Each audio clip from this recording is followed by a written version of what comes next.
माध्यम के दौरान हम लोग एक बार फिर सब मिलके ये प्रभु की आराधना और स्तुति करेंगे। आइए हम उसके नामों को ऊंचा उठाएंगे, जिसने सारे बीमारियों को दूर किया है, सारी गरीबियों को हमारे लिए हटा दिया है। क्या आप उत्साहित है कि उसकी हम आज स्तुति और आराधना करें? आइए हम उसकी स्तुति और आराधना हम प्रार्थना से स्टार्ट करेंगे।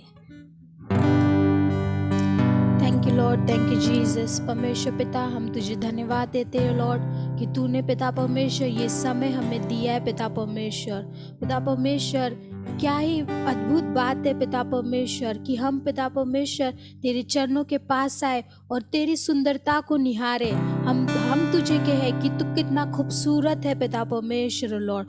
ओ परमेश्वर पिता, हम तुझे धन्यवाद देते पिता परमेश्वर। परमेश्वर, आज की आराधना पिता परमेश्वर होने दे कि तुझे प्रसन्न करने पाए पिता परमेश्वर लॉर्ड।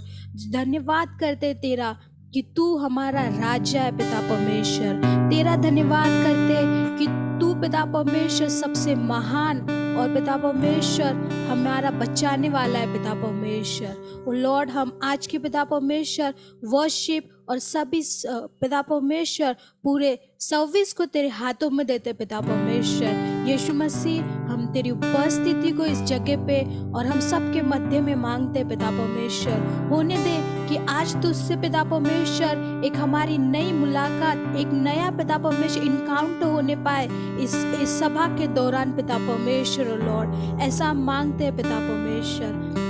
आगे का समय हम तेरे हाथों में देते हैं राजा। यीशु मसीह के नाम से हम मांगते हैं।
बीमारी से, गरीबी से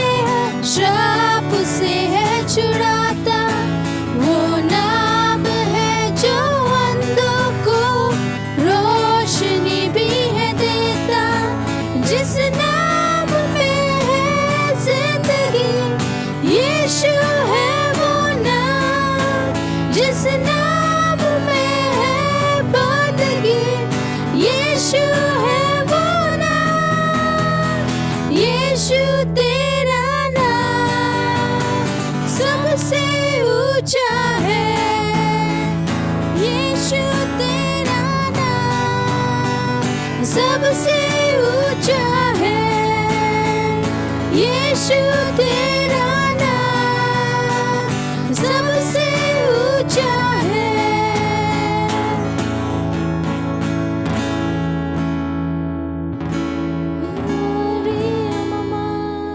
हाँ पिता परमेश्वर, सचमुच तेरा नाम ओ लॉर्ड सबसे ऊंचा है पिता परमेश्वर, सबसे ऊंचे पे यहोवा विराजमान है। आइए आइए आज हम उसकी आराधना करें, हम उसे कहे कि परमेश्वर तू ऊंचे पे है पिता परमेश्वर ओ लॉर्ड, हमारे जीवन में तू ऊंचे पे है पिता परमेश्वर। हो रे ममा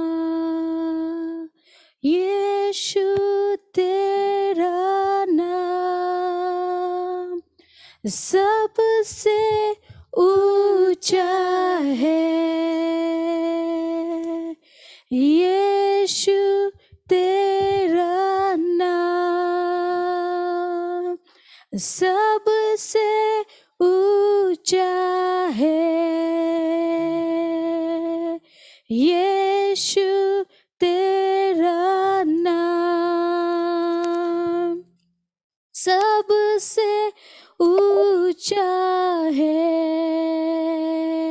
हाँ पिता परमेश्वर, तेरा नाम सबसे ऊंचा है पिता परमेश्वर, तू महान है पिता परमेश्वर, और तेरे जैसा ना कोई था, ना है और ना रहेगा। तू सबसे ऊंचा है पिता परमेश्वर लॉर्ड। ओ रबा सिखेंदे रबोनी बिये निया मामा मामा, ओ रबा सिखे रबोनी बिये रिया बाबा बाबा बाबा, ओ रबोनी बिये निया मामा मामा मामा मामा मामा, ओ सिखे रबोनी बिये रिया बाबा बाबा। यस जीसस, तेरा नाम सबसे ऊंचा है पिता परमेश्वर, हम तेरी स्तुति आराधना करते हैं पिता परमेश्वर। ओ रबा सिखेंदे रबोनी बिये रिया मामा मामा। यस जीसस लॉर्ड, तू ऊंचा है पिता परमेश्वर।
यीशु ने हमें छुड़ाया है पाप के जाल से, यीशु ने हमें बचाया है शैतान की चाल से।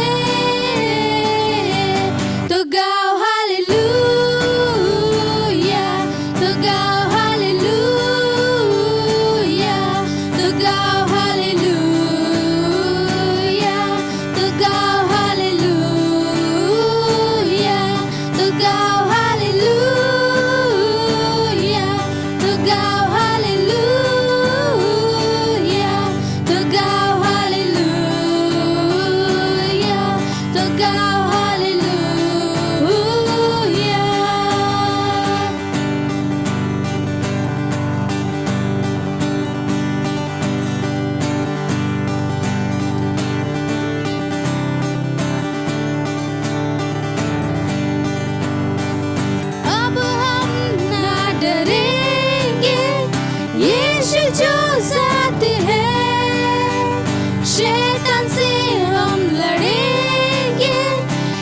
यीशु के नाम से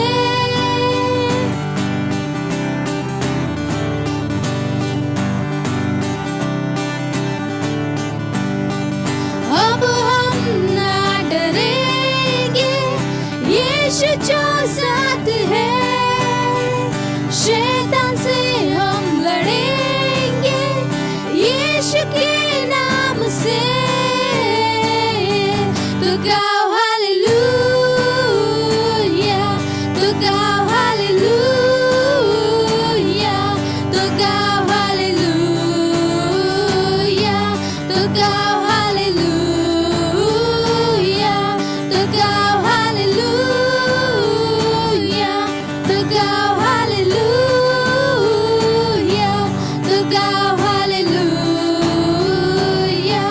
तो गाओ hallelujah.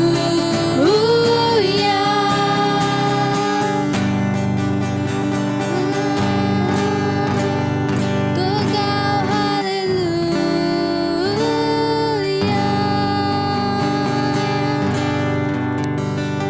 Horiana mama mama mama, Shandera bara bara bara bara bara ba, Horiana ma,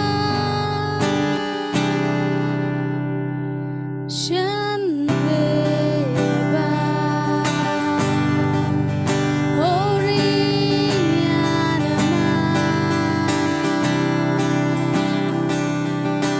Shandera bara bara bara bara bara bara ba, Horiana ma,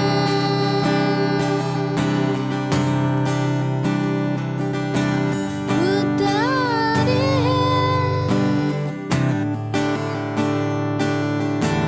चंगाई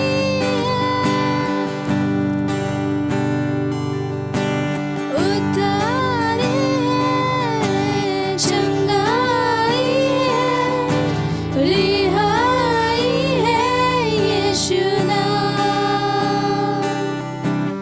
उतारे चंगाई है रिहाई है यीशु नाम।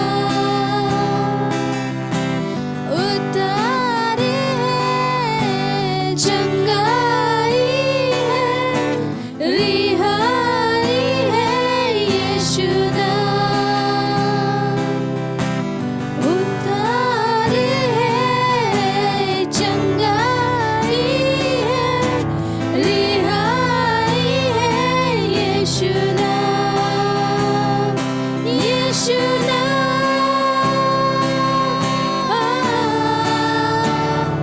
यीशु नाम,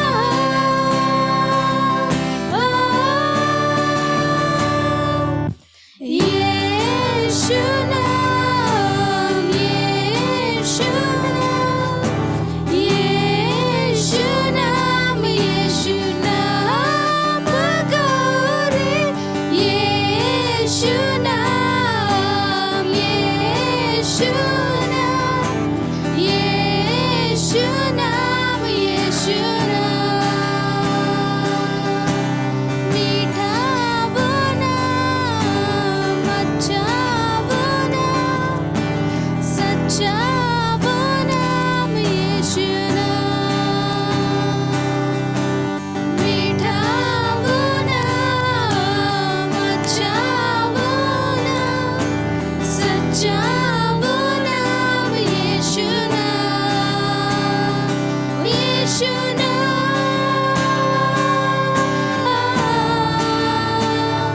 यीशु नाम,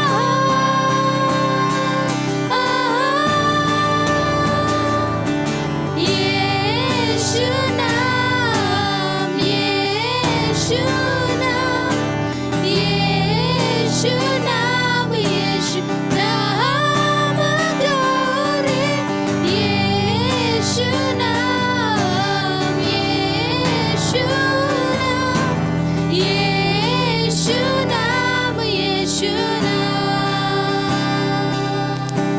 मुक्ति भी है, शक्ति भी है, भक्ति भी है, यीशु नाम।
Yeshua.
आओ, ये ऑर्डर रहता है, इसको कभी कभी जब आना पड़ता है। हाँ प्रभु, तेरे प्यार के गीत हम सदा गाने पाए परमेश्वर पिता। हमारे दिलों से धुन बनने पाए पिता परमेश्वर, तेरे प्यार के गीत की पिता परमेश्वर।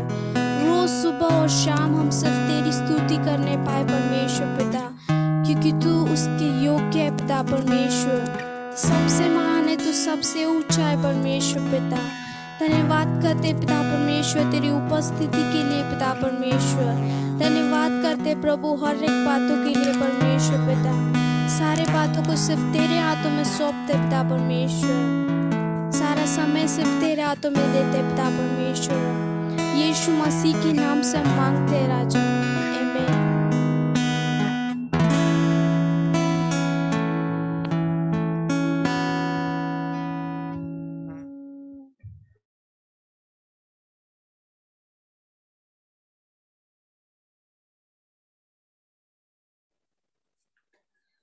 Praise God for this wonderful time. हम परमेश्वर को धन्यवाद देते हैं इस अद्भुत समय के लिए। मैं चाहूंगी कि आरती मेरे लिए बाइबल रीडिंग करे आज और सैम ट्रांसलेट करे थोड़ा। हम सचमुच परमेश्वर को धन्यवाद देते हैं कि परमेश्वर हमें दिन प्रतिदिन एक नए प्रकाशन में लेके जा रहा है। हमारी प्रकाशन, हमारे उसको समझने की क्षमता को परमेश्वर बढ़ा रहा है, क्योंकि अंत के दिनों में परमेश्वर चाहता है कि हम उसके प्रकाशन में, उसको जानने में, उसकी योजनाओं को जानने में हम बढ़ते चले जाएं। एंड जैसे हमने पिछले महीने हम सीख रहे थे, हम लोग ने 7 कलीसिया के बारे में सीखा था, परंतु आज हम लोग 7 मोहरों के बारे में सीखेंगे और आने वाले दिनों में हम 7 तुरी के बारे में सीखेंगे, 7 कुप्पी के बारे में सीखेंगे। ये सारी 7 बातें अंत के दिनों में हमारे लिए क्या मायने रखती है, वो सारी बातें हम सीखने पर है। क्योंकि सिर्फ हमें ही तैयारी नहीं करना है, अगर हम नहीं है तो भी हमें उस पीढ़ी के लिए प्रार्थना करते रहना है जो अंत के दिनों में सारी बातों का सामना करेंगे। आमीन। मैं विश्वास करती हूँ कि आप सब आज कलीसिया में जुड़े हुए हैं, इसलिए मैं चाहूंगी कि आप सब अपने कैमरास को चालू करें ताकि हम एक दूसरे को देख सके। हम उसी तरीके से कलीसिया में जुड़ रहे हैं ऑनलाइन के माध्यम से, जिस तरीके से हम स्थानीय जगह पे मिलते हैं, पर क्योंकि अभी हम स्थान पे नहीं मिल रहे इसलिए हम ऑनलाइन के माध्यम से मिल रहे हैं। इसीलिए मैं चाहूंगी कि जितने लोग हैं वो अपने कैमरास को चालू करें ताकि हम एक दूसरे को देख सके। हम 5 मिनट देंगे, जो लोग तैयार नहीं थे वो तैयार हो सकते हैं। बहुत जरूरी है कि हम अपनी कलीसिया के महत्व को ना भूले, और चाहे हम घर में क्यों ना बैठे ऑनलाइन कलीसिया कर रहे हो या फिर हम कलीसिया में आके, तो भी हमें अपनी तैयारी करके ही बैठना है कलीसिया के लिए, क्योंकि वो दिखाता है कि हम किस तरीके से शारीरिक रीति से अगर हम एक नहीं परंतु आत्मिक रीति से हम एक जगह एक मन होके एक चित होके हम तैयारी कर रहे हैं। आमीन। तो कितने जन तैयार है आज के संदेश को सुनने के लिए? 7 मोहरों के, कहिए मेरे साथ, 7 मोहरे, मोहर, seal, 7 seals. We are going to talk about the 7 seals that Jesus Christ opened out. Am I audible, Faith? Yes. और मैं 7 प्रकार के तुरई के बारे में बात करना चाहती हूँ, जो मोहरों के बारे में जो यीशु मसीह ने उसे खोला था। We all know that only Jesus was able to open those 7 seals. और हम जानते हैं कि सिर्फ यीशु मसीह वो 7 मोहरों को खोल सकता था। Because he was the only one who paid a price so that that seal could be opened out. क्योंकि यीशु मसीह ने ही दाम चुकाया था ताकि वो मोहरे जो है वो खुल सके। Many a times in our life also there may be many seals in our life. हमारे जीवन में भी बहुत प्रकार के ऐसे मोहरे हो सकते हैं। But today I would like to encourage you by saying that God, only Jesus is able to open out those seals for you. और मैं कहना चाहती हूँ कि सिर्फ यीशु मसीह योग्य है वो मोहरों को आपके जीवन में खोलने के लिए। The seals of what the plan God has for you can be opened out in your life only through Jesus. जो मोहरे है जो परमेश्वर आपके जीवन के लिए रखा है वो सिर्फ यीशु मसीह के द्वारा वो खुल सकता है। So today, with an action of faith, just say, God, open out all those seals in my life so that I would know what you have kept for me. आप बोले कि परमेश्वर आज होने पाए कि वो जो मोहरे मेरे जीवन में है वो खुलने पाए, ताकि तेरे जो योजना है मेरे जीवन के लिए वो हो सके। We all want those seals to be opened in our life. हम सब चाहते हैं कि वो मोहरे हम सबके जीवन से खुल जाए। But today we are talking about the heavenly seals. लेकिन आज हम स्वर्गीय मोहरों के बारे में बात कर रहे हैं। From starting of time, there was no one able to open out these seals. जो संसार के संसार चालू होने से पहले कोई भी अभी तक के कोई भी वो मोहरों को खोलने के लिए योग्य नहीं था। Because only Jesus is able to reveal the seals to his church. क्योंकि सिर्फ यीशु मसीह है जो वो मोहरों को खोल के वो बातों को अपने कलीसिया पे प्रकट कर सके। Only Jesus can tell us the secrets of heaven. सिर्फ यीशु मसीह हमें स्वर्ग के गुप्त बातों को बता सकता है। And that is why it is only the Lamb that opened out the seal. और इसलिए बाइबल में लिखा है कि वो जो मेमना था परमेश्वर का, उसी ने वो मोहरों को खोला। The Son no, but the Lamb. That means Jesus had to pay a price for us so that the seals of heaven could be opened out for us.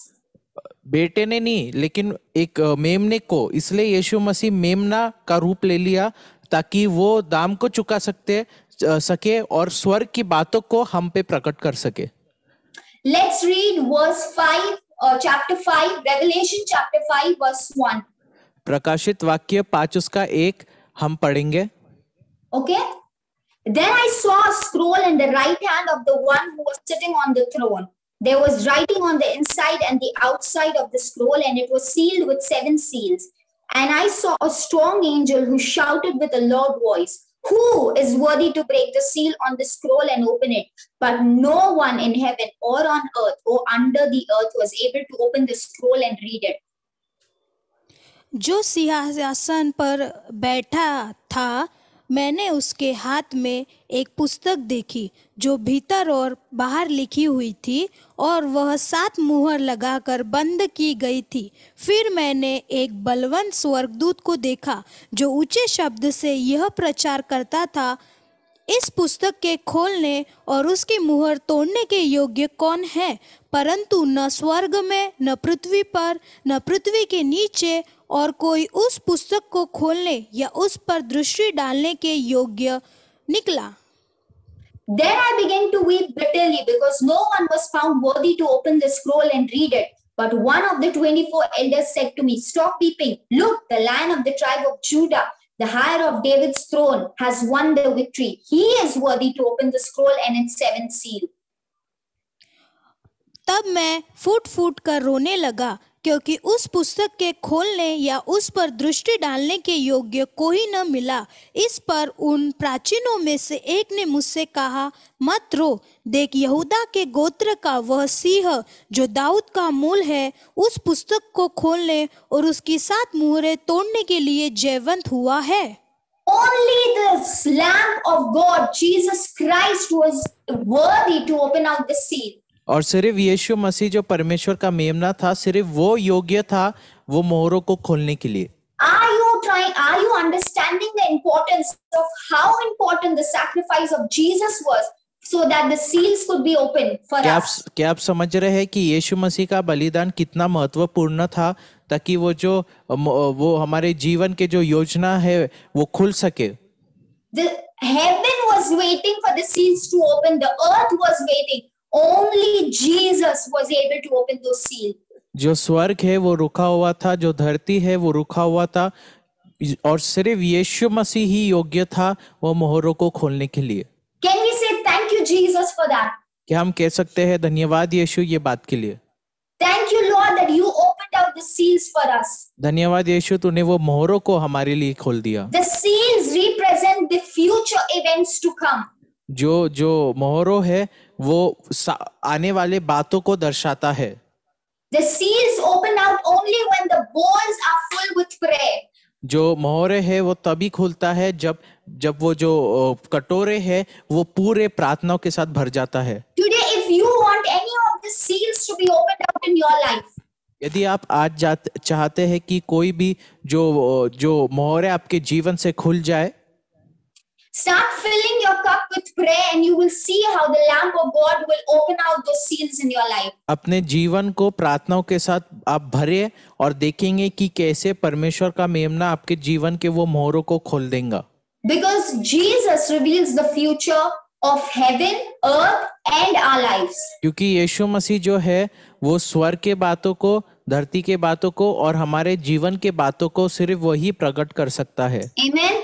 So Amen. take a moment and pray that Lord open out the seals for my life in the name of Jesus. तो आप एक क्षण ले और प्रार्थना करें और बोले कि परमेश्वर यीशु मसीह मेरे जीवन के वो मोहरों को आप खोल दीजिए. Let me see the future that you have kept for me, Lord. होने पाए कि मैं वो भविष्य की बातों को देख सकूं जो तूने मेरे लिए रखा है. In the name of Jesus, Yeshu amen. मसीह के नाम में आमीन. But we are talking over here about the church, what the church is about to see in the future. लेकिन हम इधर चर्च के बारे में बात कर रहे हैं कि चर्च आने वाले दिनों में क्या देखने वाली है. There are 7 seals that are opened by Jesus. 7 प्रकार के जो मोहरे हैं जो यीशु मसीह ने खोला है. So let's see what the 7 seals are. तो आइए हम देखें कि वो 7 प्रकार के मोहरे क्या है. How many of you are ready? आप में से कितने लोग तैयार है? Okay, the first seal is opened in Revelation chapter 6 verse 1. जो पहला मोहरा है वो प्रकाशित वाक्य 6 उसका 1 में है. It says, as I watched, the Lamb broke the first of the 7 seal on the scroll. Then I heard one of the 4 living beings say with a voice like thunder, "Come." I looked up and I saw a white horse standing there. Its rider carried a bow and a crown was placed on his head. He rode out and win many battles and gain the victory. Second verse तक.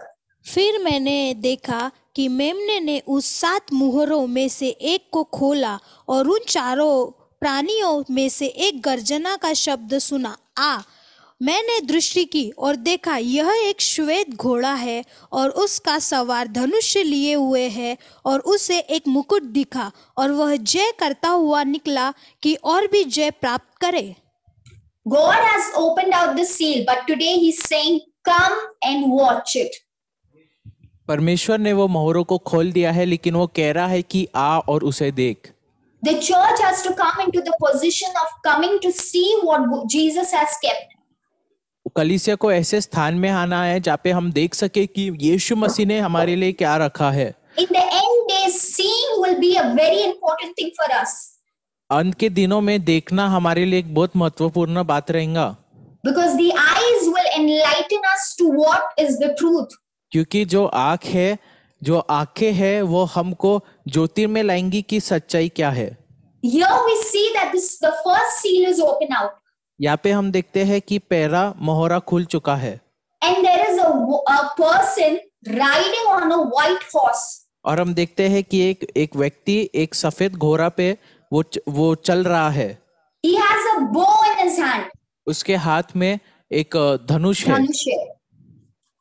He has a crown on his head. उसके sir पे एक मुकुट है. Is this Jesus? क्या ये यीशु है? Yes or no? No. No, this is not Jesus. नहीं, ये यीशु मसीह नहीं है. This is the Antichrist. ये एंटी क्राइस्ट है. मसीह विरोधी है. मसीह जो विरोधी मसीह के है. विरुद्ध में कार्य करेगा. This is the starting of the end times is the revelation. Is the Antichrist emerging out. और वहाँ पे हम देखते हैं कि जो प्रकाशित वाक्य में जो व्यक्ति है घोड़े पे सफेद घोड़े पे आ रहा है वो मसीह विरोधी है जो उमड़ के आ रहा है. He is riding on a horse. He has a bow also, but he doesn't have arrow in it. और आप देखेंगे अच्छे से तो वो घोड़े पे तो सवारी कर रहा है. उसके पास एक धनुष भी है लेकिन वो धनुष चलाने के लिए उसके पास तीर नहीं है. What does this bow signifies? और ये जो तीर है वो क्या धनुष है वो क्या दर्शाता है? It signifies military power. वो मिलिट्री या फिर सेना की शक्ति को दर्शाता है. In the end days, the Antichrist will have a lot of power. अंत के दिनों में जो मसीह विरोधी जो आएगा उसके पास बहुत सामर्थ्य रहेगा. Because you know he has has even a crown. That means he has a victory crown also. देखो उसके पास एक मुकुट भी है, उसका मतलब उसके पास सामत भी है, वो सामत को दर्शाता है। But this लेकिन- crown is not like the crown of Jesus. लेकिन ये जो मुकुट है यीशु मसीह के मुकुट के समान नहीं है। This crown is a worldly crown of his. ये संसार का जो मुकुट है वो है ये। He will have the control over the world. उसके पास ये जो मसीह विरोधी है, इसका जो सामत रहेगा वो सिर्फ ये धरती पे वो रहेगा। This antichrist is pretending to be like Jesus. ये जो मसीह विरोधी है ये दिखाएगा कि ये यीशु के समान है। He's pretending, just like how Jesus will come in a white horse, he's also coming on a white horse. जिस तरीके से यीशु मसीह एक सफेद घोड़े पे आएगा, वैसे ये भी एक सफेद घोड़े पे दिख रहा है हमको। The way Jesus has a crown, he is also wearing a crown. जैसे यीशु मसीह के पास एक मुकुट है, इसके पास भी वैसे एक मुकुट है। Antichrist is the deceiver. और लेकिन जो मसीह विरोधी है वो एक धोखा देने वाला है। He will deceive you into thinking that he is Christ. वो आपको बुद्धू बना देगा, आपको ये सोचने में कि वो यीशु मसीह है। He will come with the agenda of peace and harmony. वो एक ऐसे एजेंडा, एक ऐसे लक्ष्य के साथ आएगा लोगों को दिखाने के लिए कि मैं एकता ला रहा हूँ, मैं शांति ला रहा हूँ।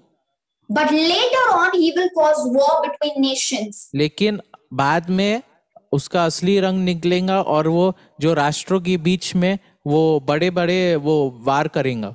We as the church have to be very aware about this. हम एक कलीसिया होने के नाते हमको बहुत ही सतर्क रहना है। People will say, अरे वो तो बहुत भला इंसान है, अच्छा कार्य कर रहा है, आप लोग भी उसका साथ दो। नहीं, हमें उनका साथ नहीं देना है, क्योंकि वो एंटी क्राइस्ट है। वो सिर्फ हमें धोखा देगा कि और ढोंग करेगा कि वो अच्छा है, परंतु अंत में उसका लक्ष्य है कि मसीह लोगों के ऊपर वो विरोध को लेके आए, प्रोसिक्यूशन को लेके आए, सताव को लेके आए। We can see the three main important things that this antichrist agenda is. हम देख सकते हैं ये मसीह विरोधी के 3 प्रकार के ऐसे उसके लक्ष्य है, एजेंडा है उसके। He will try to bring peace in Israel by signing treaties with different countries. पहले वो इजराइल राष्ट्र में वो शांति लाएगा दूसरे राष्ट्रों के साथ एक संबंध बना के। He will pretend to be a peacemaker for Israel. वो दिखाएगा कि वो इजराइल के लिए वो एक शांति रखने वाला व्यक्ति है। These are not things that I'm saying just by fluke. These are going to happen events. ये बात मैं हवा में नहीं बोल रही हूँ, ये सच्चे में हकीकत में होने वाला है। He will rule over 10 major nations. वो 10 बड़े राष्ट्र के ऊपर वो राज्य चलाएगा। During his time, he will even rebuild the temple in Jerusalem. और उसके राज्य के समय पे वो यरूशलेम के तीसरे बार मंदिर को बनाएगा। But the agenda of his to rebuild the temple will be, लेकिन उसका जो लक्ष्य है मंदिर को बनाने के लिए वो यह है कि that he would be seated as the God inside it. वो उसके अंदर वो खुद भगवान बन के बैठ जाएगा। The Antichrist will say that he is the Messiah. जो मसीह विरोधी जो आएगा वो बोलेगा कि मैं ही मसीहा हूँ। Matthew 24 says, मत्ती 24 में ऐसा लिखा है। Matthew 24 and the seals are exactly what Jesus is telling about the events. मत्ती 24 में जो बातें यीशु ने अपने चेलों से कही, वही बातें प्रकाशित वाक्य में परमेश्वर यूहन्ना को दिखाता है। ये प्रकाशित वाक्य 24 इसका 4 और 5 कहता है, Jesus told them, don't let anyone mislead you. For many will come my name claiming I am the Messiah. They will deceive many and you will hear. Verse 5. प्रकाशित वाक्य मत्ती 24 4 और 5। यीशु ने उसको उत्तर दिया, सावधान रहो, क्योंकि कोई तुम्हें भरमाने न पाए क्योंकि बहुत से ऐसे होंगे जो मेरे नाम से आकर कहेंगे मैं मसीह हूँ और बहुतों को भरमाएंगे। This is exactly what Jesus told his disciple on the Mount of Olives, and the same thing is revealed in Revelation chapter 6. ये इधर आप देख सकते हैं, यीशु मसीह ने यहाँ पे प्रकाशित वाक्य में कहा है कि मेरे नाम में बहुत लोग आएंगे, बोलेंगे कि मैं मसीहा हूँ और धोखा देंगे, और यही बात हम प्रकाशित वाक्य में फिर से देखते हैं। And the Antichrist, remember, he will be a deceiver. और जो मसीह विरोधी है वो एक धोखा देने वाला रहेगा। If you are thinking that you will not live till that time, यदि आप सोच रहे हो कि मैं उसके आने से पहले ही मैं चले जाऊंगा, then you are very selfish person. तो फिर आप एक बहुत ही स्वार्थी व्यक्ति है। You have to start to pray for the church from now on. आपको अभी से ही आने वाले दिनों के लिए आपको कलीसिया के लिए प्रार्थना करना चालू करना है। We don't know if we'll be or we'll not be, but we know that the body of Christ will be, and those who love the body of Christ will start interceding for the body of Christ. हमको ये तो पता नहीं कि हम रहेंगे या कल नहीं रहेंगे, लेकिन हमें ये पता है कि मसीह लोग रहेंगे वो समय में, और हमें वो मसीह लोग के लिए प्रार्थना करना है। जो कलीसिया से प्रेम करेगा वो निश्चय वो लोगों के लिए वो प्रार्थना करेगा। So pray that God, when the Antichrist come, people will not be deceived, but they will know the truth and they will stand on the truth. हम इसलिए हमें प्रार्थना करना है कि परमेश्वर जब मसीह विरोधी आएगा तब होने पाए कि तेरी कलीसिया सच्चाई पे बने रहेंगे और सच्चाई के लिए खड़े रहेंगे। So the first seal opens out the Antichrist. तो पहला जो मोहर खुलता है, पहला जो मोहर खुलता है वो मसीह विरोधी को प्रकट करता है जो आने वाला है। Let's see the second seal. आइए हम दूसरे मोहर को देखेंगे। प्रकाशित वाक्य 6 उसका 3रा वचन। When the Lamb broke the second seal, I heard the second living being say, "Come." Then another horse appeared, a red one. Its rider was given a mighty sword and the authority to take peace from the earth, and there was war and slaughter everywhere. जब उसने दूसरी मोहर खोली तो मैंने दूसरे प्राणी को यह कहते सुना, आ फिर एक और घोड़ा निकला जो लाल रंग का था। उसके सवार को यह अधिकार दिया गया कि पृथ्वी पर से मेल उठा ले, ताकि लोग एक दूसरे का वध करे, और उसे एक बड़ी तलवार दी। Here we see the second horse coming out, a red horse. यहाँ पे हम देखते हैं कि लाल कलर का एक घोड़ा भी आता है। In one of the translation it says a red fierce horse. और एक दूसरे अनुवाद में कहता है एक लाल खतरनाक दिखने गुस्से से भरा हुआ घोड़ा। Here the things to note is that, और ये बात को जानने, ये ऐसी बात को हमें जानना चाहिए इधर, this rider is given a mighty sword. ये जो लाल घोड़े पर है इसको एक बड़ा ये दिया गया है तलवार। And secondly, he is given the authority to take the peace from the earth. और उसको अधिकार दिया गया है कि वो संसार से जो शांति को है उसको ले ले। This authority is given to him. ये अधिकार उसको दिया गया है। Why God is giving him this authority? परमेश्वर उसे क्यों यह अधिकार दे रहा है? Because at the end time the people will be in so much sin and so much against God that the wrath of God will come. क्योंकि अंत के दिनों में लोग इतने पाप में रहेंगे कि परमेश्वर का जो न्याय है लोगों पे आएगा। If people think that the wrath of God will not come, they are wrong, because the Bible clearly mentions that it will come. यदि लोग बोलते हैं कि परमेश्वर का गुस्सा नहीं आएगा तो वो जन झूठा है, क्योंकि बाइबल में लिखा है कि परमेश्वर का जो क्रोध है वो अंत के दिनों में आने वाला है। Because this verse clearly says he was given the power to take the peace. क्योंकि इधर अच्छे से यहाँ पे लिखा गया है कि उसको अधिकार दिया गया था शांति लेने के लिए। And he had a mighty sword. और उसको एक बड़ा तलवार दिया गया था। This mighty sword represents, और ये जो बड़ा तलवार है वो ये बात को दर्शाता है, wars and warfare among nations and countries. ये बड़े बड़े जो राष्ट्र के बीच में जो लड़ाई चलती है उसको दर्शाता है। ये It represents war between Israel and the other country. ये इज़राइल और दूसरे राष्ट्रों के बीच में ये जो युद्ध है उसको दर्शाता है।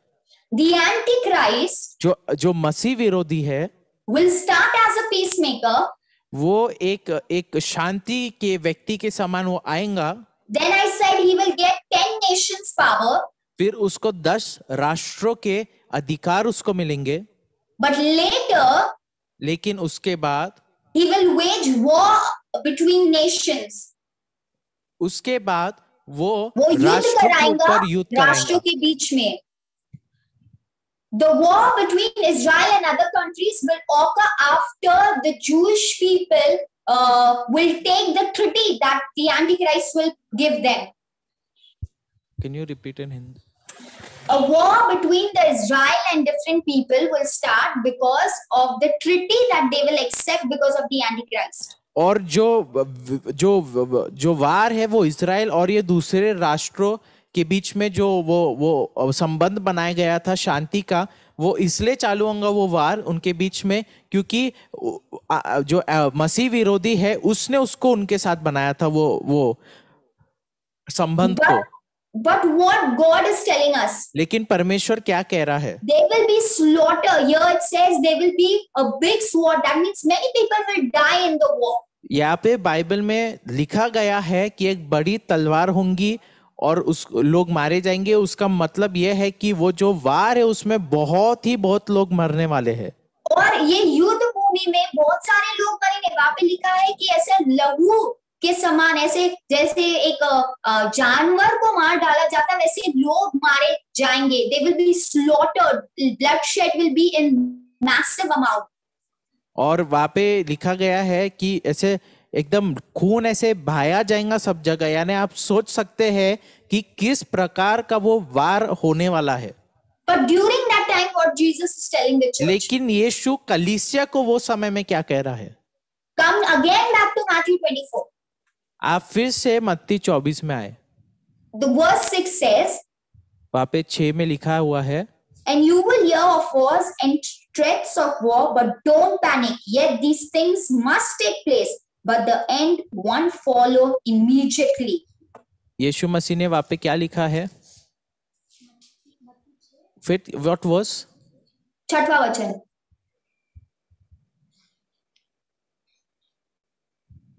मत्ती 24 उसका 6वां वचन। तुम लड़ाइयों की चर्चा सुनोगे तो घबरा न जाना, क्योंकि इसका होना अवश्य है, परंतु उस समय अंत न होगा। What is God saying? Don't be scared. परमेश्वर क्या कह रहा है कि ये सब जब होगा तो हमें डरना नहीं है। As a church, we have to pray. God, first, do not let us be deceived. Second, do not let us be fearful in the end times. हमें प्रार्थना करना है कि परमेश्वर, पहली बात तो है हमें धोखे में नहीं गिरना है। दूसरी प्रार्थना करना है कि हमें डरना नहीं है जब ये सब वार होंगे। Amen. Amen. Let's see the third C. Come आइए back. हम- Keep your hands in Matthew 24 and come back to Revelation chapter 6. आइए हम तीसरे सीन में जाएंगे। अभी आप मत्ती 24 पे अपना उंगली रखें और हम वापस प्रकाशित वाक्य में जाने वाले हैं। Fifth verse says of Revelation chapter 6, when the Lamb broke the third seal, I heard the third living being say, come. I looked up and saw a black horse, and its rider was holding a pair of scales in his hand, and I heard a voice from among the four beings say, a loaf of wheat bread of 3 loaves of barley will cost a day's pay, and don't waste the olive and wine. जब उसने उसकी मुहर खोली तो मैंने तीसरे प्राणी को यह कहते सुना, मैंने दृष्टि की और देखो एक काला घोड़ा है और उसके सवार के हाथ में एक तराजू है, और मैंने उन चारों प्राणियों के बीच में से एक शब्द यह कहते सुना, दिनार का सेर भर गेहूं और दिनार का 3 सेर जो पर तेल और दाखरस की हानि न करना। Amen. Now the third horse is coming out. अभी तीसरा घोड़ा निकला है। First was white, पहला सफेद था, second was red, दूसरा लाल था, third is black. तीसरा काला है। It talks, he has a scale in his hand. एक तराजू उसके हाथ में, ऐसा बोला गया है. That signifies famine and economic crisis. और उसके हाथ में तराजू क्यों दिखाया गया है?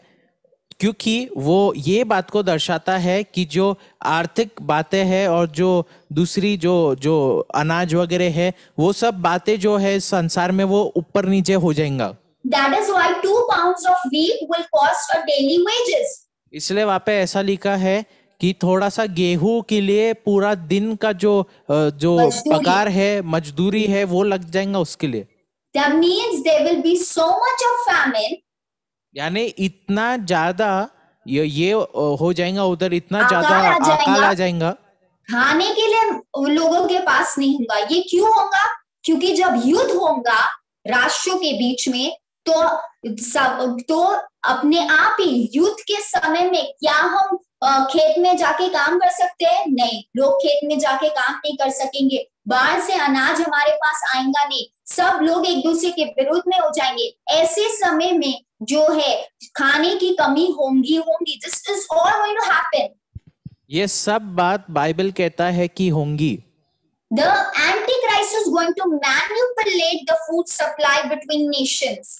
और जो एंटी क्राइस्ट है वो राष्ट्रों के बीच में वो लोगों को वो जो फूड का जो सप्लाई है, जो अनाज का जो सप्लाई है, उसको पूरी तरीके से उस पे वो कब्जा कर लेंगे। Matthew 24 back it says, मत्ती 24:7 says, 24 के साथ में ऐसा लिखा है, nation will go to war against nation and kingdom against kingdom. There will be famine and earthquake in many parts of the world. क्योंकि जाति पर जाति और राज्य पर राज्य चढ़ाई करेगा और जगह जगह अकाल पड़ेंगे और भूकंप होंगे।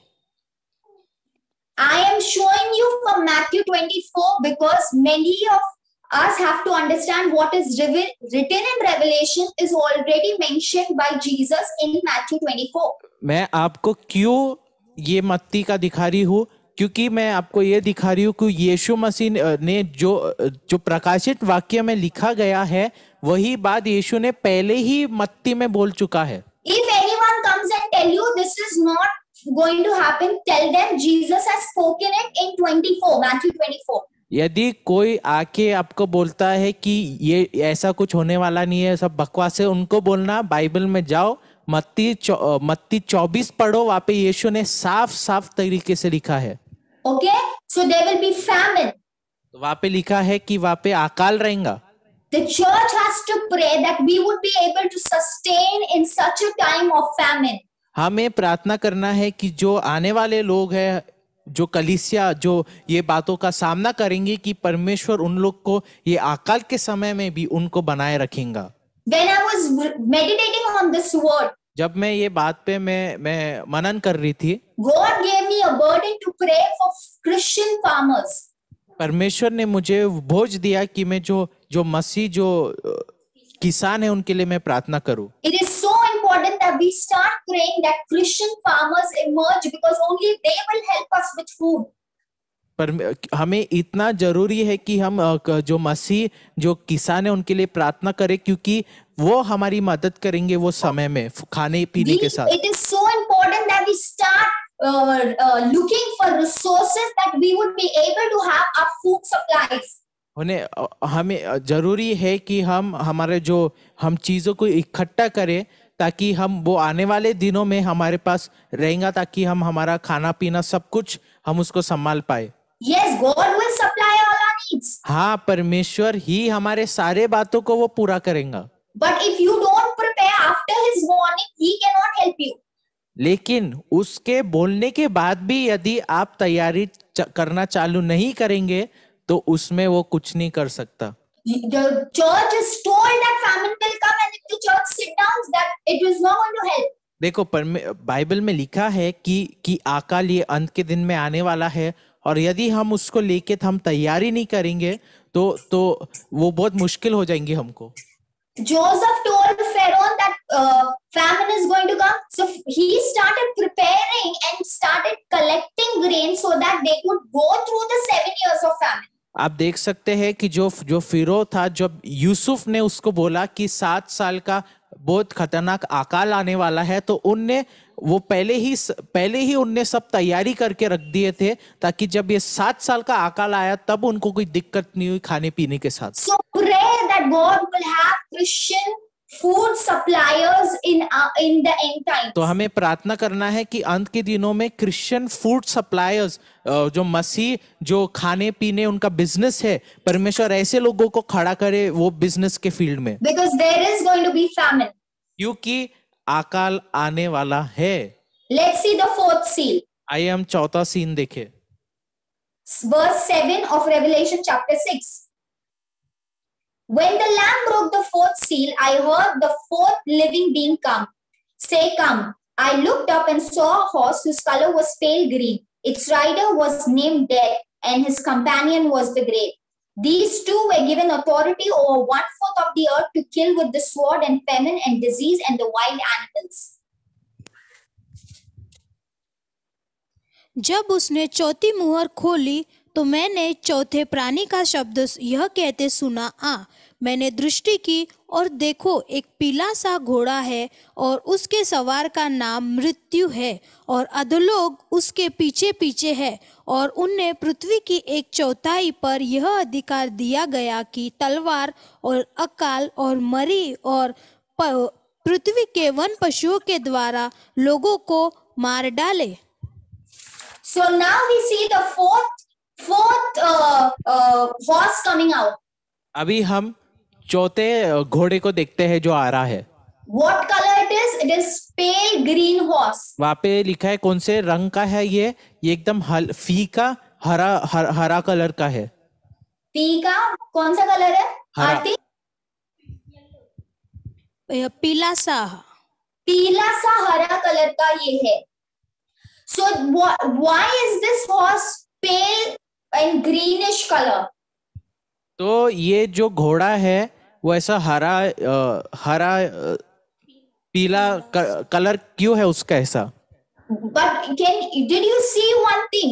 क्या आपने एक बात को देखा है? The rider of this horse is named Death. ये घोड़े पे जो सवार है उसका नाम मृत्यु है. This is the only horse whose rider is named. ये सिर्फ वो एक ही, जितने भी घोड़े पे सवार लोग आए, सिर्फ ये घोड़े पे सवार व्यक्ति का नाम लिखा हुआ है. Now if famine and war hits any place, अभी यदि आकार कोई भी स्थान पे आ जाएगा, naturally death will come. ये तो बहुत ही स्वाभाविक बात है कि लोग तो मरने ही वाले हैं. And if you see, the verse said he was given power to finish 1/4 of the earth.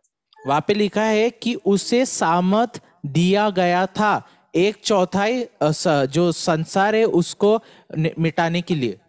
He was given power by the sword, famine and plague. उसको सामर्थ दिया गया था तलवार के द्वारा, अकाल के द्वारा और जो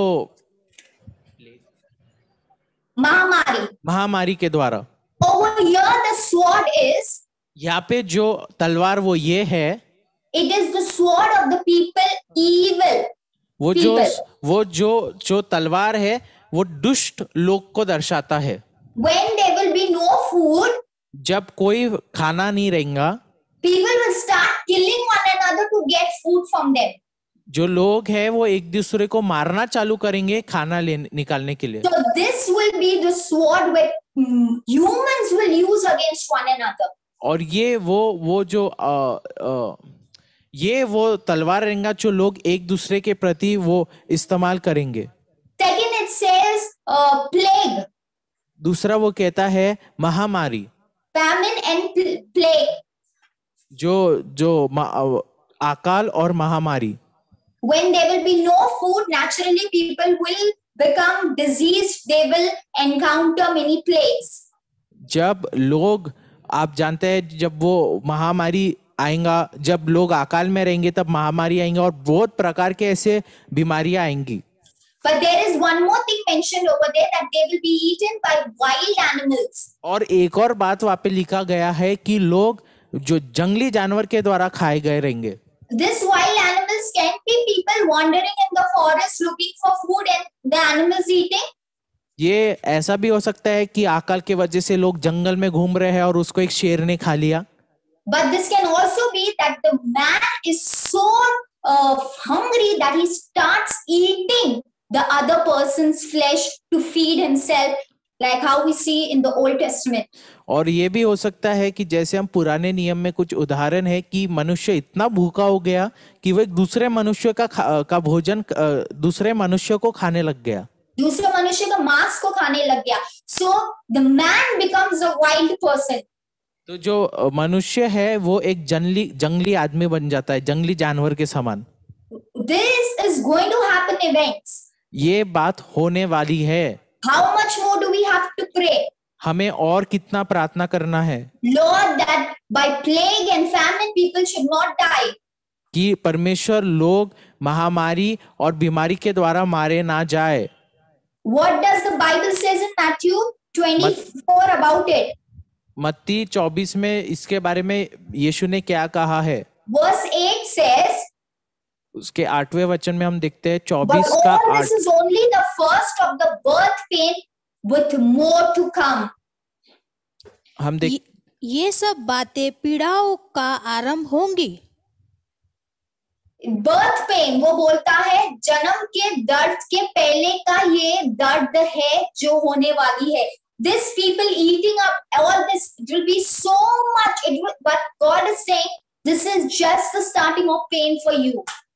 और परमेश्वर ने दिखाया, यहाँ पे लिखा है कि अभी हमने जितने बात किए हैं, मत्ती में लिखा है कि ये सिर्फ आने वाले बातों की शुरुआत है। So how much more we have to pray as people of God? तो कलीसिया होने के नाते हमें कितना और प्रार्थना करना है, Because much more is going to come to the body of Christ. क्योंकि ऐसा बहुत कुछ कलीसिया के लिए मतलब ये संसार में आने वाला है।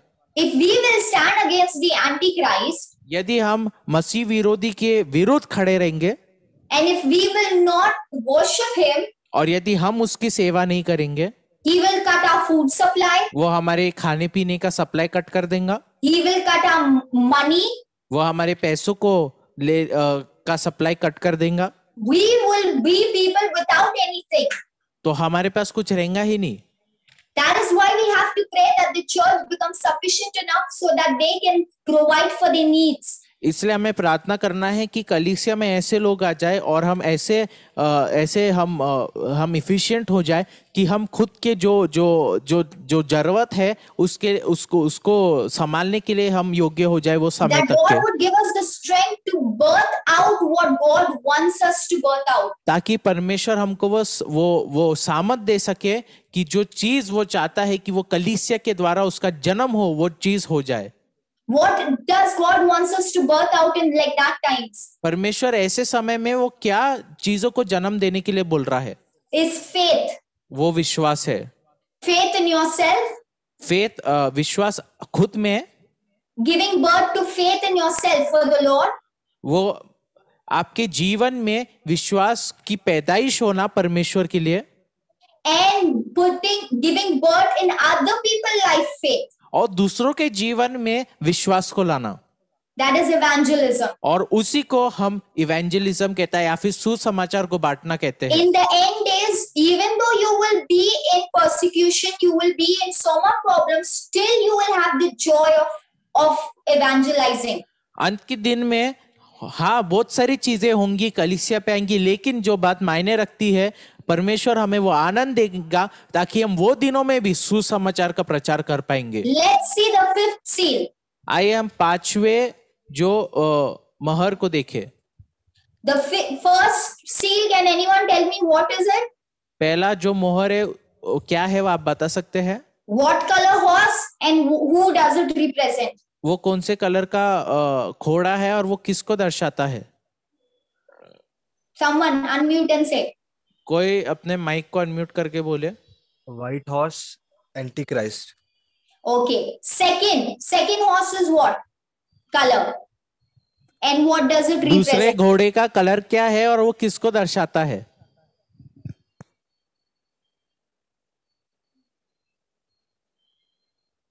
अश्विनी, रेड कलर, और किसको दर्शाता है? गुस्सा, क्रोध, युद्ध. युद्ध, युद्ध. Then the third horse. तीसरा घोड़ा किसको दर्शाता है और कौन से कलर का है? ब्लैक हॉर्स और इकोनॉमिकल क्राइसिस. Very good. चौथा घोड़ा.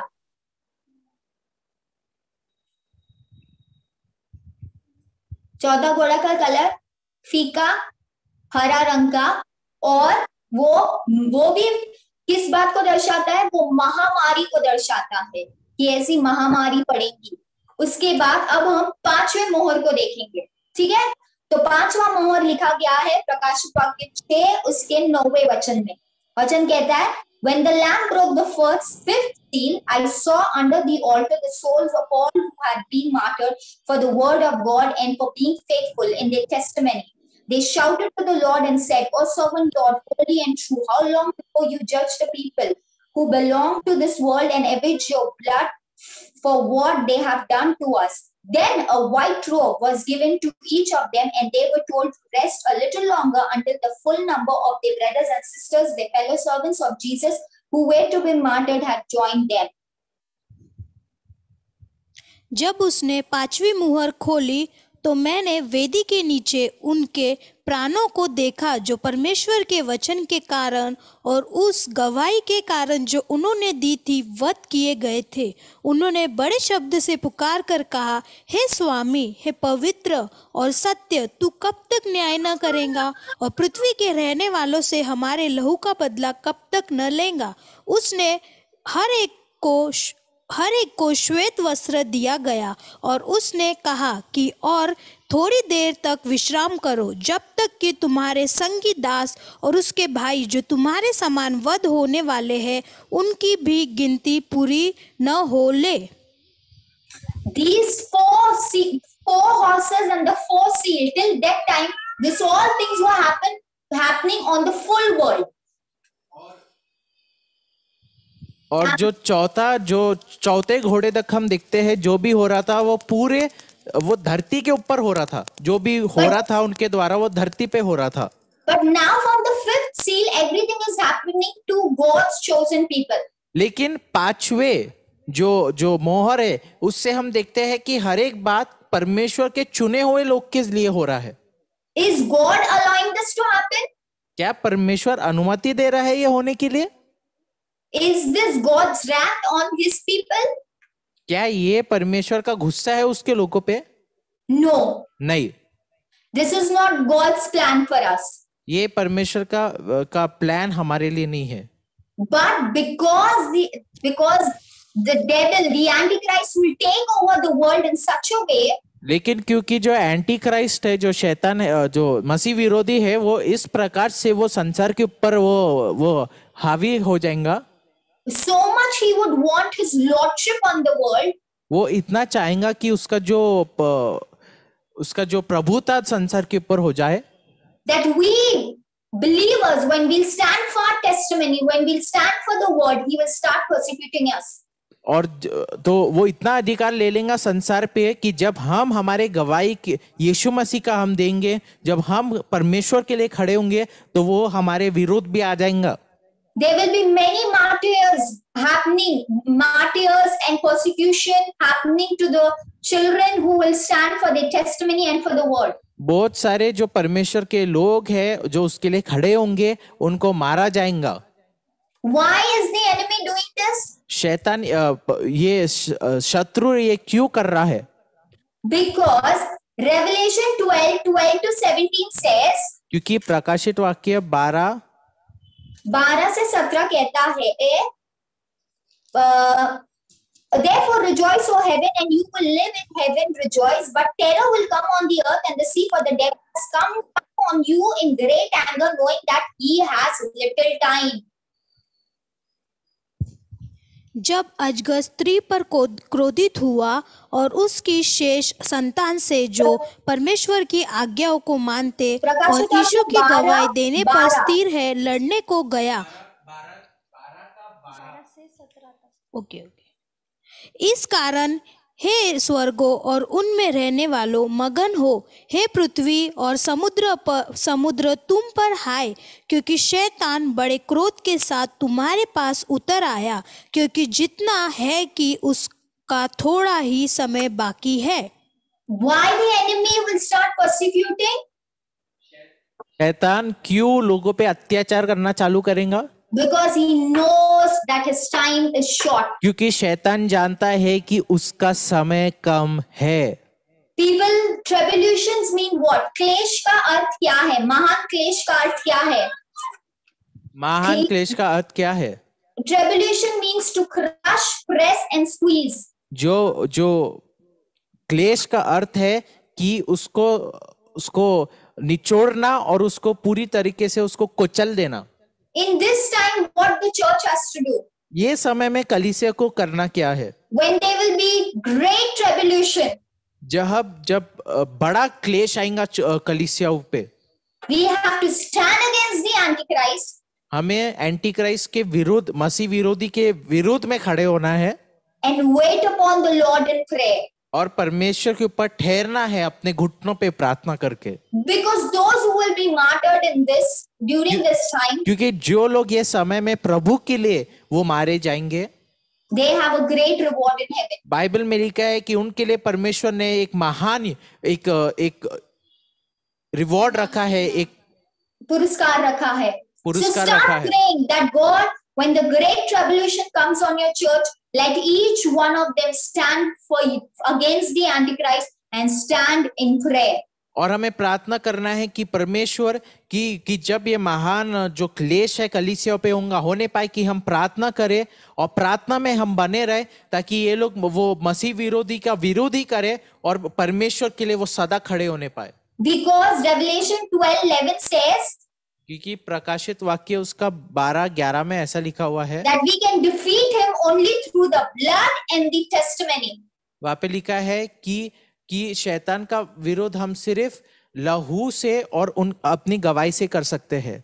So we can defeat the Antichrist only through the blood of the Lamb and through the testimony of ours. और हम शैतान का विरोध सिर्फ यीशु मसीह के लहू के द्वारा और हमारे गवाही के द्वारा हम उसको खत्म कर सकते हैं। Amen. Amen, hallelujah. Amen. I can't hear an amen. Unmute and say amen. मैं amen सुन नहीं सकती हूँ। Amen. Okay. The sixth seal. 1 minute.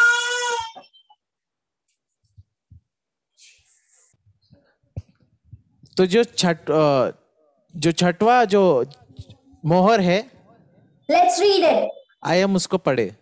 from verse 12. In Hindi we'll read it.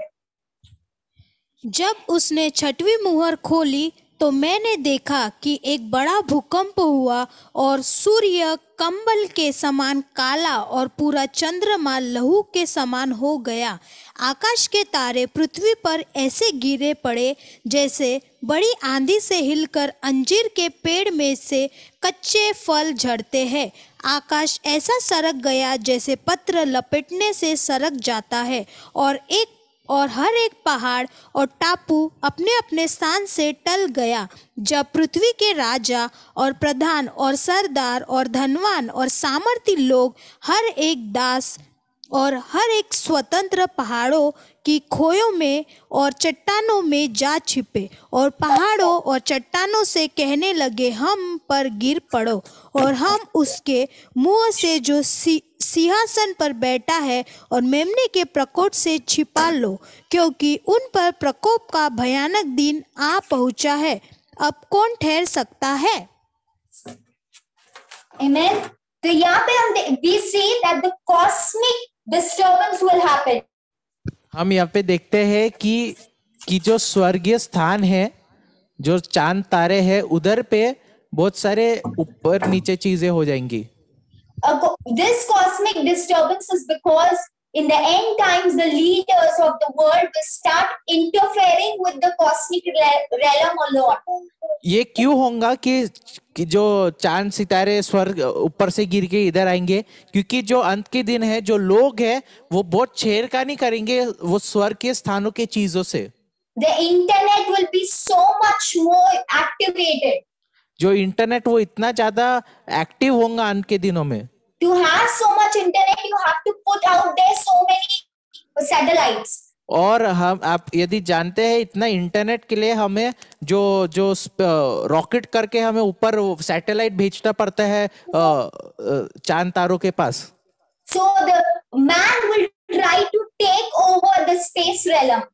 तो जो मनुष्य है वो स्वर्ग के स्थानों के चीजों के ऊपर वो अधिकार ज्यादा लेना चाहेगा। And that will cause a cosmic disturbance. और उसके वजह से वो जो ऊपर की जो चीजें हैं चांद सितारे वगैरह उनमें हलचली और गड़बड़ ला लेगा वो। This is one reason. और ये एक कारणवश है। But the second reason is, और दूसरा जो कारण है वो ये है कि is that the spiritual realm is preparing, is in a war. और जो ऐसा एक और कारण ये है कि जो स्वर्गीय स्थान में आत्मिक स्थान की बात कर रहा अभी वो स्थान एक युद्ध के लिए तैयार हो रहा है। A war in which Jesus is coming. एक वार के लिए जिसमें अभी यीशु मसीह आने वाला है। So the angels are coming forth, preparing the way. जो स्वर्गदूत है वो आ रहे हैं वो स्थान को वो यीशु मसीह के आने के लिए वो स्थान को वो सीधा कर रहे हैं, उसको तैयार कर रहे हैं। There will be lot of changes in the cosmic world. जो स्वर्ग के स्थानों में है बहुत सारे बदलाव आएंगे।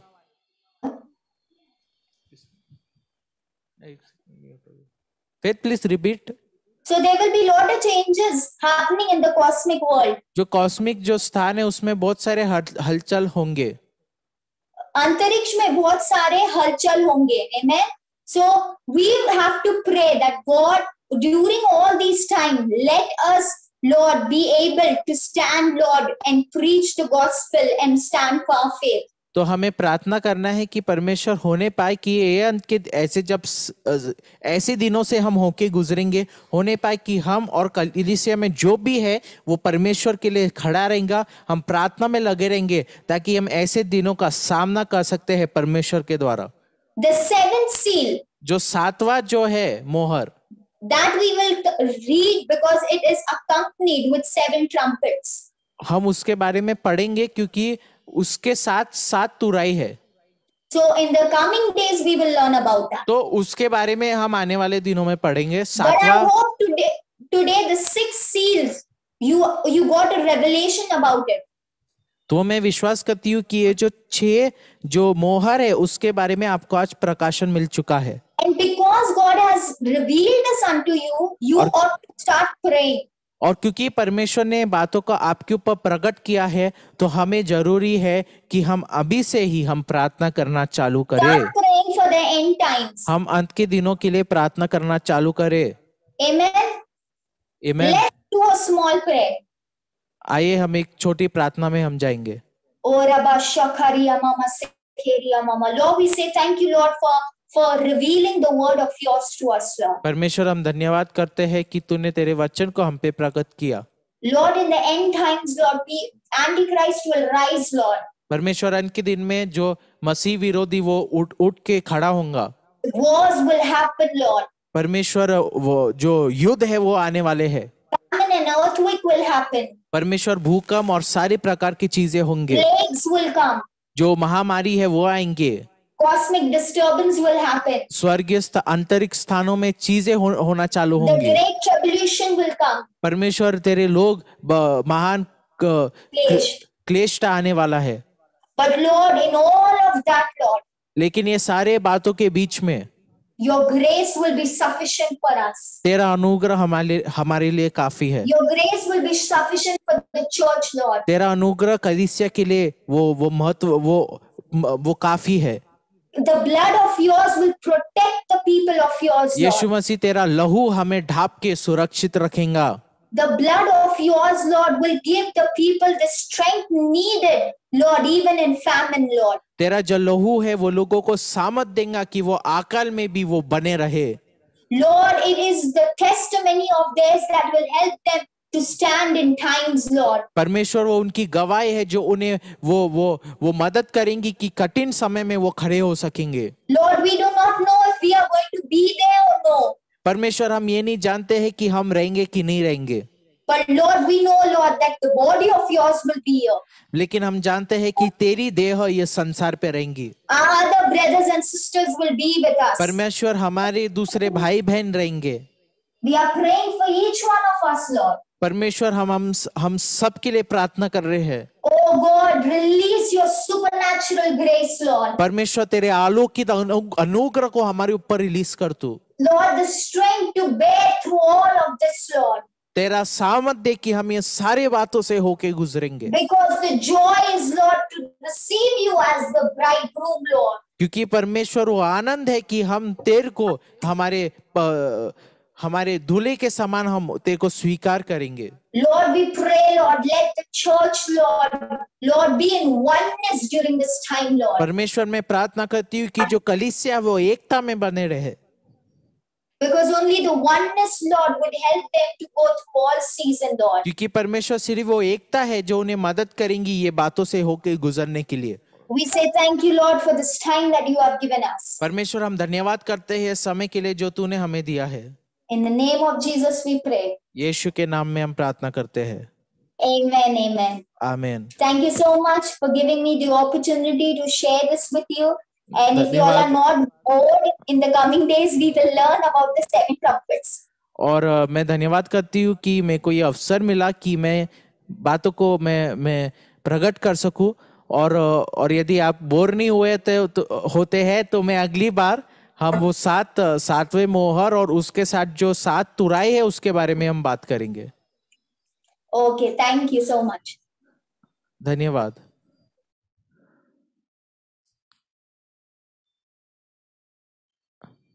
Thank you, Faith.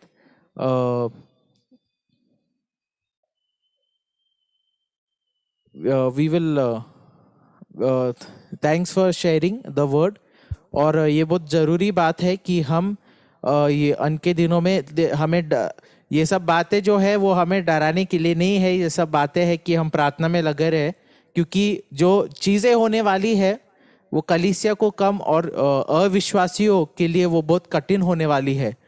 तो हम जानते हैं कि हमें सबसे, हमारे पड़ोसी से यीशु ने कहा कि हमें प्रेम करना है और हमें प्रार्थना में लगे रहना है।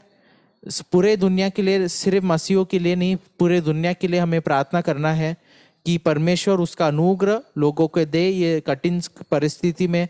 और हम देखते हैं कि ये जो अंत के दिन है उसके हमने बहुत सारे चिन्ह हम देख चुके हैं। हम कोरोना वायरस को देख चुके हैं, हम अकाल को देख चुके हैं, और ये सिर्फ ये बातें तो बस शुरू हो रही है, लेकिन ये सारी बातों में हमको कहना है कि तेरा अनुग्रह मेरे लिए काफ़ी है परमेश्वर। सारे अकाल में, सारे बीमारी में, सारे महारोग में परमेश्वर का अनुग्रह हमारे लिए काफ़ी है। आमीन। अभी हम अनाउंसमेंट करेंगे। कोई अपना जन्मदिन या शादी की सालगिरह आज या इस हफ्ते के दौरान मना रहे